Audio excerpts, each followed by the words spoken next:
Getting your water warmed up, Rufus. Had some ice on it. Get out of that fire now. Knucklehead. Knucklehead. Well, what we're going to do today is we've got a fire going here. Get some water warmed up so Rufus got something to drink while we're out here. And I've got a piece of maple here, and it's the same piece of maple that I had cut when I made this maul. It's the same tree. So it was already down because I'd cut it live to make that maul. So I thought I'd use another piece of it for another project today, and I'm going to make the pack boards for our pack frame, and I'm going to bend them, but we're going to bend them with a windlass, and we're going to leave them formed around a tree. I'll show you how I'm going to do that. But first we got to get a couple pack boards cut out of this piece. And what I did was I've got an axe here, and a lot of people ask me about this markings and stuff on this axe, and I've got inch markers all the way down this axe handle. But I've also got some notes written on here, mainly for students, but in this case it's going to help me.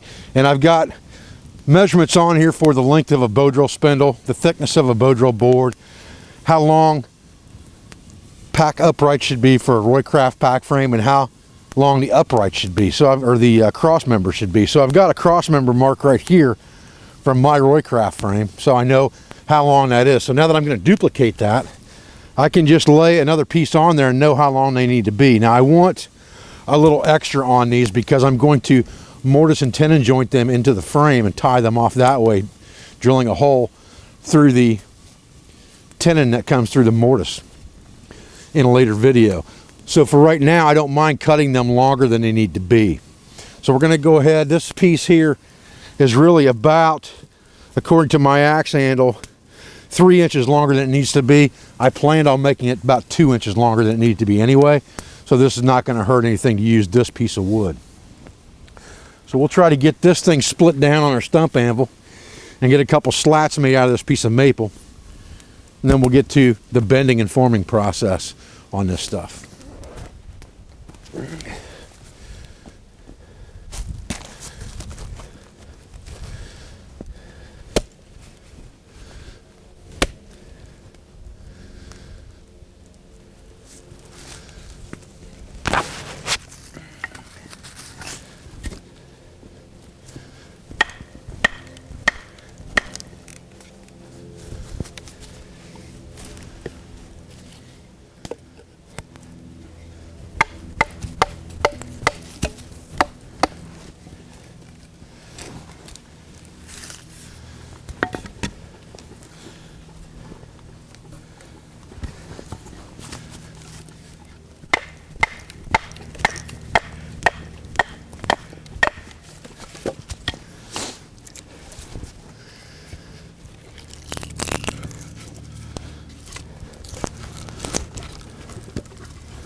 You can see how grainy and how long and heavy the fibers are in that wood. That's why I chose this type of wood, because I figured that would be really good for the job. Now, this piece here has less heartwood in it, so this is the piece we're going to start with, I think, right here.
We got a knot right here we're going to have to contend with.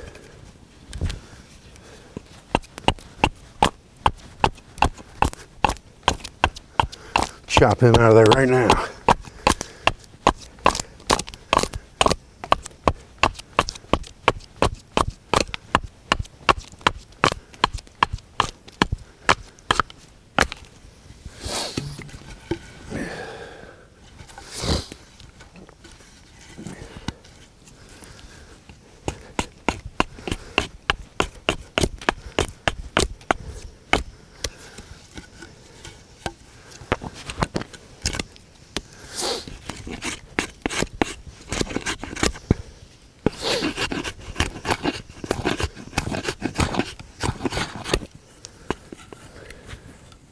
Now we're getting this down to a pretty dimensional piece of lumber.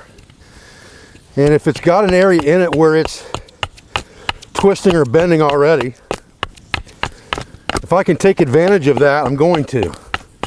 And it looks like it's got a natural tendency already to kind of bend in this direction.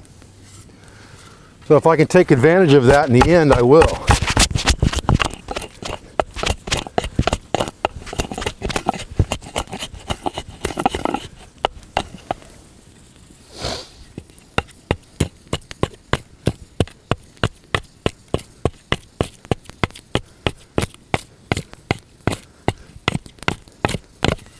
I'm just really looking for any areas that are thick. I know about how thick I want this board to be when I'm done, and I'm going to split it off. It's not going to be this wide when I'm finished either. So whichever side I decide is the best, I can either split this in half and use both of them, one for the top and one for the bottom, or I can split off any bad portion that I've got and make another piece. I'm hoping to be able to use this for the top and the bottom and split it straight down the middle of the heartwood when I'm done. But right now I'm just trying to get it pretty uniform dimension wise.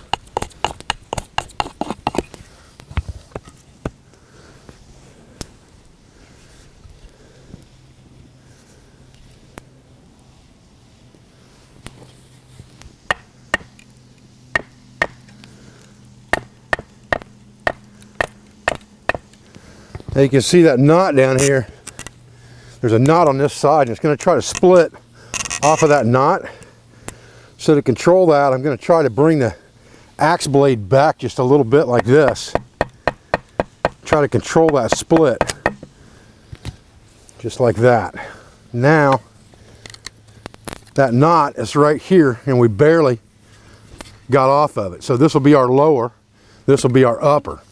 Now we can start to shape this and trim this with a knife or another tool. We've done the axe work. Okay, so now that we have done the rough stuff, we can just put all these shavings for right now in here. Get our stump back over here where we can sit on it and be comfortable. Back away from the fire a little bit. Throw my ground blanket on top of it.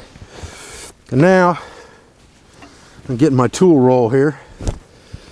Got a couple things in here, some net needles and shuttles, toggle stick, and there's what I was looking for, my hook knife.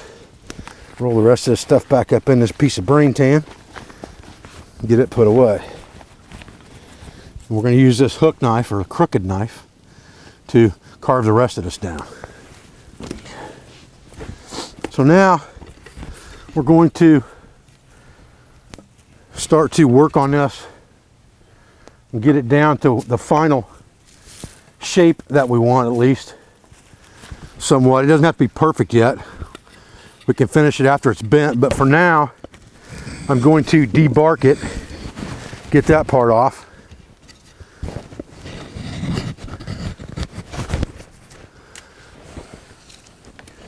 And get that edge squared up real good.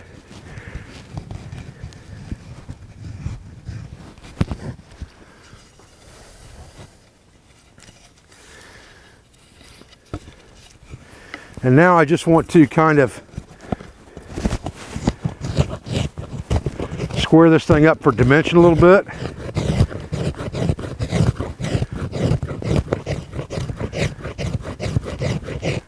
Do a little final shaping of the piece.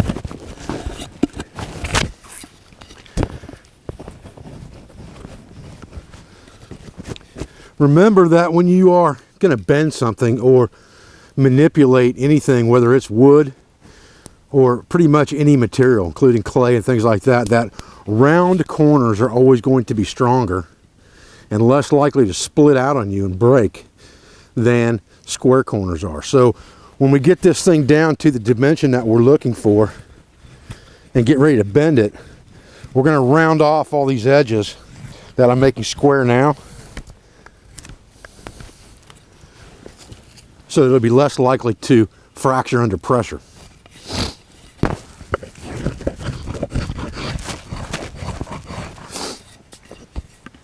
And I'm just putting a gentle curve on these corners. I'm not really trying to carve them completely round. One thing I really like about these crooked knives is that you can, if you get too deep in the material, you can just flick your wrist up and it'll bring it right back up out of there without splintering stuff off on you, especially in grainy wood like this maple. These are definitely worth a carry for a small carving tool, in my opinion.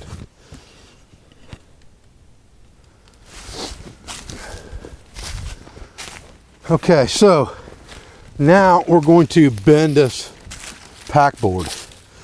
So I've got some paracord here, and what we're going to do is we're going to use a Spanish windlass basically to bend this board. And I just got a piece of scrap chop off from that piece of wood right here.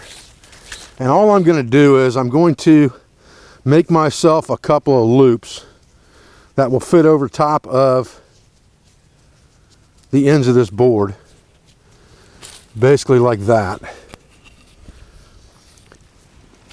And then what I want to do is I want to come around this tree over here.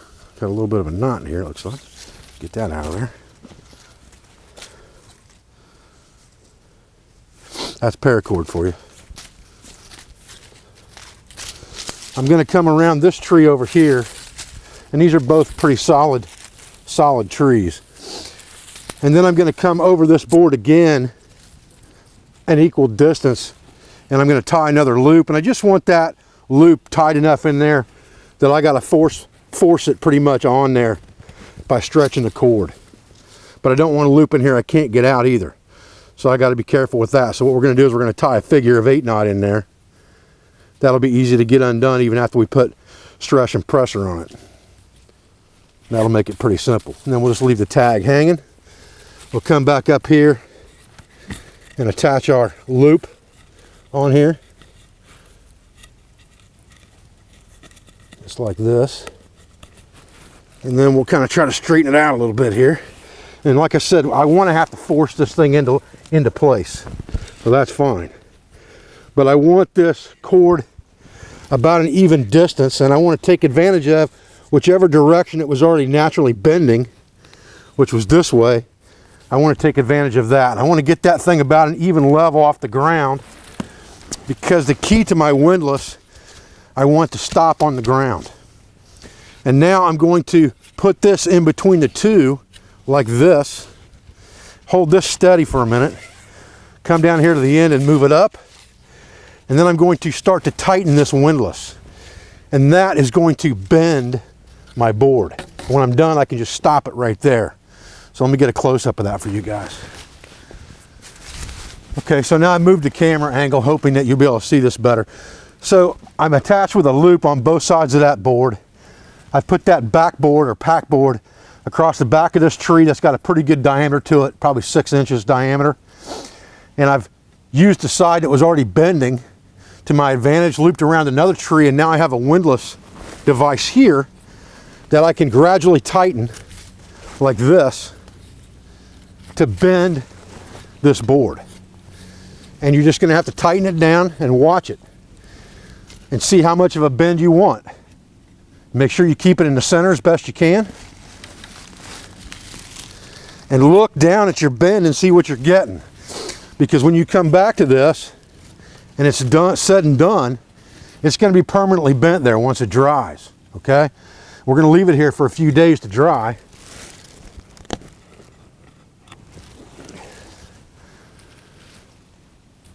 Remember that paracord stretches, so you're probably going to loosen up a little bit. So if you over tighten it just a shade to begin with, you're not going to hurt anything. Now I've got a good gentle bend right there, right in the center of that board. That's about what I want. So I'm going to run it one more time around just like this and leave it set in case it stretches out. But I've got a pretty good bend in that board right now. I'll try to get a view from the top to show you that. Okay fellas, so here's pretty much a straight down view of our tension bend on our pack board with our Spanish windlass employed. We'll leave this here until it dries, and then we'll have a permanent bend in that piece of wood.